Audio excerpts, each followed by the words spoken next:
네, 매일 정리 노트 함께 풀어보겠습니다. 1번 지문입니다. 토지거래 허가 문제죠. 작년 기출 지문이었는데 허가구역의 지정은 그 지정을 공고한 날로부터 5일 후죠. 5일 후에 그 효력이 발생한다. 우리 공인중개사 법령 속에서 5일은 한 번 나오죠. 공인중개사 자격을 취소한 시도지사는 국토교통부 장관에게 보고하고 다른 시도지사에게도 통지해야 되는데 그거 5일이었었습니다. 국어법에서 5일은 토지거래 허가구역의 효력 발생이 지정 공고한 날로부터 5일이었었고요.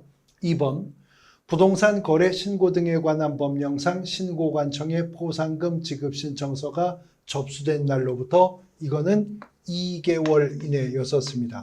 비교할 것은 부거법상 포상금은 지급신청서가 접수된 날로부터 2개월 이내에 지급을 하여야 하지만 공인중개사법상의 신고 포상금은 지급 결정일로부터 1개월 이내에 지급을 하는 것이었었죠.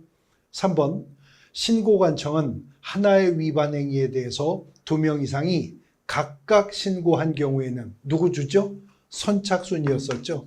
최초로 신고 또는 고발을 한 자에게 포상금을 지급을 할 겁니다. 그런데 하나의 위반 행위에 대해서 2인 이상이 공동으로 신고했다면 그때는 배분 방법에 합의가 없을 때에는 균등하게 배분해서 지급을 하도록 하고 있습니다. 4번 질문. 농지에 대해서 토지거래계약 허가를 받은 경우에는 농지법에 따르는 뭐를?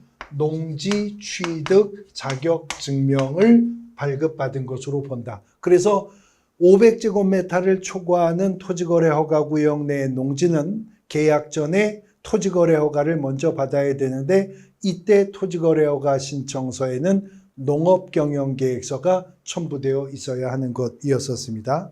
5번 질문. 임목 등기 여부는 토지 등기사항 증명서 어디로 확인할 수 있다고요? 표제부였었죠. 표제부. 그래서 등기사항 증명서, 토지 등기사항 증명서 표제부를 통해서 필지 내에 임목이 존재하는가 하는 여부를 확인할 수가 있었습니다. 임목은 토지와는 완전히 별개의 독립한 부동산으로 간주가 되기 때문에 토지 소유권이나 지상권 처분에도 전혀 영향을 받지 않게 될 것이니까요. 6번 지적도상의 경계와 실제 경계가 일치하지 않는 경우에는 특별한 사정이 없으면 무엇이 우선된다? 지적도상의 경계가 우선이 되게 될 것이죠. 단 특별한 사정이 없을 때 그렇다는 겁니다. 그래서 판례는 기점을 잘못 선택하는 등의 기술적 착오로 말미암아 공부상의 선이 잘못 그어진 사실이 입증되는 경우 등이라면 그때는 실제 경계가 우선되는 예외가 있을 수도 있다고 보는 거죠. 7번 중개완성 시 개업공인중개사가 작성하는 거래계약서는 5년간, 중개대상물 확인설명서는 3년간 각각 보존을 해야 되는 게 원칙이지만 공인전자문서센터에 보관되었다면 5년, 3년 보존 의무가 면제되도록 규정하고 있었습니다. 8번 질문. 거래계약에서 중도금은 뭐로 보는 거죠? 이행의 착수로 보는 거죠. 그래서 중도금이 지급된 이후에는 당사자 중 일방이 일방적으로 계약 해지할 수 없는 것이 원칙이었었던 것입니다. 9번 확인설명서 작성 시 중개대상물에 법정 지상권이 있는지 여부는 등기사항 증명서로 확인할 수 있는 권리관계가 아니죠. 그러니까 이것은 세부 확인사항 중에서 실제 권리관계예요.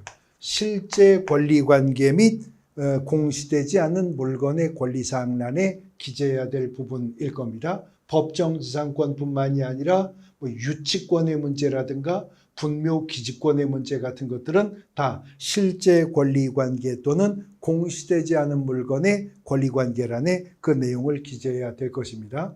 10번 확인설명서 작성할 때요.